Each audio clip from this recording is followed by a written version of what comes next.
কেন্দ্রীয় প্রতিমন্ত্রীর গড়ে আবারও প্রশ্নের মুখে পড়ল রেলযাত্রী সুরক্ষা। বুধবার রাতে বালুরঘাট হাওড়া এক্সপ্রেসে ঘটে যাওয়া এক ভয়াবহ ঘটনাকে ঘিরেই শুরু হয় তুমুল চাঞ্চল্যকর পরিস্থিতি। গঙ্গারামপুর স্টেশনে ঢোকার আগেই এসি কোচ কালো ধোঁয়ায় ভরে যায়। আচমকা ধোঁয়া দেখে আতঙ্কে দিশেহারা হয়ে পড়েন যাত্রীরা। কেউ শ্বাসকষ্টে ভুগতে থাকেন, কেউ আবার বিপদের ভয়ে কামরা থেকে নামার চেষ্টা করেন। আর যাকে ঘিরে যাত্রীদের মধ্যে হুড়োহুড়ি শুরু হলে পরিস্থিতি আরো জটিল হয়ে ওঠে। যদিও পরে রেল পুলিশ এসে পরিস্থিতি সামাল দেয় এবং অগ্নি নির্বাপক ব্যবস্থার মাধ্যমে নিয়ন্ত্রণে আনে আগুন। যাত্রীদের অভিযোগ, ট্রেনটি হাওড়া থেকে বালুরঘাটে ঢোকার মুখেও একই ঘটনা ঘটেছিল। তা সত্ত্বেও রেল কর্তৃপক্ষ কোনো ব্যবস্থা নেয়নি। তা নিয়েই প্রশ্ন তুলেছেন যাত্রীরা। শুধু তাই নয়, মাত্র দুদিন আগেই তেভাগা এক্সপ্রেসের হাই ভোল্টেজ বিদ্যুতের তার ছিঁড়ে ভয়াবহ পরিস্থিতির সৃষ্টি হয়। তারপরে এসি কোচে এমন ঘটনায় রেলযাত্রী সুরক্ষা ব্যবস্থার দুর্বলতা স্পষ্ট হয়ে উঠেছে। যদিও এ নিয়ে রেলের দাবি, ব্রেক জ্যামের কারণেই এসি কোচে ধোঁয়া সৃষ্টি হয়েছিল। তবে যাত্রীরা রেলের দেওয়া এমন ব্যাখ্যায় সন্তুষ্ট নন। তাদের মতে রেলের উদাসীনতার কারণেই একের পর এক এমন দুর্ঘটনা ঘটছে। জানিয়ে যাত্রীরা এদিন ক্ষোভ প্রকাশ করে প্রশ্ন তুলেছেন, কেন কেন্দ্রীয় প্রতিমন্ত্রীর নিজের এলাকাতেই বারবার এমন ঘটনা ঘটছে। অনেকেই বলছেন, রেলের এই গাফিলতি ভবিষ্যতে আরো বড় দুর্ঘটনার ইঙ্গিত দিচ্ছে। রেলযাত্রী দৃষ্টিদীপ বসু বলেন, ওই আমরা তো এসিতে ছিলাম 2 টায়ারে AB1-এ। তো হঠাৎ করে গোটা কেবিন মানে এসির মধ্যে ধোঁয়া হতে শুরু করে প্রচন্ড। তো আমরা তো আমার বউ বাচ্চা সবাই ছিল, তো প্যানিকগ্রস্ত হয়ে আমরা দেখি এদিক ওদিক ছোটাছুটি করে দেখি 3-4 জন আরপিএফ ছিল, 2জন আরপিএফ, ওখানে নাম আছে দুজনের। তো ওনারা দুজন চলন্ত ট্রেনেই ফায়ার এক্সটিংগুইশার দিয়ে ওরা ওই ব্রেকের ওখান থেকে চাকার ওখানে আগুন লেগে যায় প্রচন্ড। আচ্ছা। তো তারপরে ওনাদের সাহায্যেই মানে ওনারাই চলন্ত ট্রেনের রিস্ক নিয়ে ওনারা আগুনটা নেভায়। তারপরে গঙ্গারামপুর স্টেশনে ঢোকে ট্রেনটা। ঢোকার পরে একজন মানে রেলের স্টাফ ছিল, মেকানিক, যিনি অফ ডিউটিতে ছিলেন। আচ্ছা। উনি তখন নেমে তারপরে ওটা ঠিক করে, টিটি যিনি ছিলেন উনি ছিলেন বা রেলের স্টাফরা ওরা ছিল। তারপরে অফ ডিউটি অবস্থাতে উনি ঠিক করেন জিনিসটা। কি হয়েছিল মানে অ্যাকচুয়ালি কি হয়েছিল জানতে পেরেছেন কিছু? হ্যাঁ, জানতে পেরেছি। ব্রেকিং কিছু একটা বলছিল, ব্রেক ওখান থেকে গিয়ে আগুন ধরে যাচ্ছিল, ব্রেকের কিছু সমস্যা ছিল AB2 কোচটার নিচে। এবং ট্রেনটা যখন আসে সকালে তখনও ওই সেম কোচে সেম জায়গায় সেম প্রবলেম ছিল। ইভেন তারপরে বালুরঘাট স্টেশনে আসার পরে তারা ঠিক করেনি, সেম অবস্থাতে আবার পাঠিয়ে দিচ্ছিল। ও মানে যাওয়ার সময় হয়েছিল?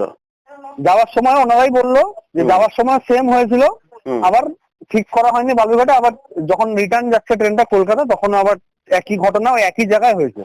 ওটা কি গঙ্গারামপুরে ঢোকার মুখে না একদম গঙ্গারামপুরে হয়েছিল? গঙ্গারামপুর ঢোকার ঠিক আগে। আচ্ছা।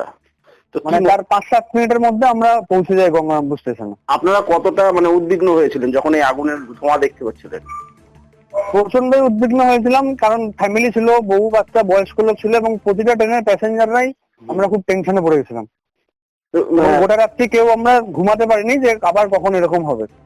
এর আগেও আপনারা এই কয়েকদিন আগে একটা ওই ট্রেনের তার, ইলেকট্রিকের তার ছিঁড়ে ট্রেনের উপর পড়েছিল। আবার মানে কালকেও আপনারা দেখলেন যে ধোঁয়া একদম আগুনের মতো ধরেছিল। এবং ইলেকট্রিকের তার যে পড়েছিল সেই ট্রেনেও আমি ছিলাম।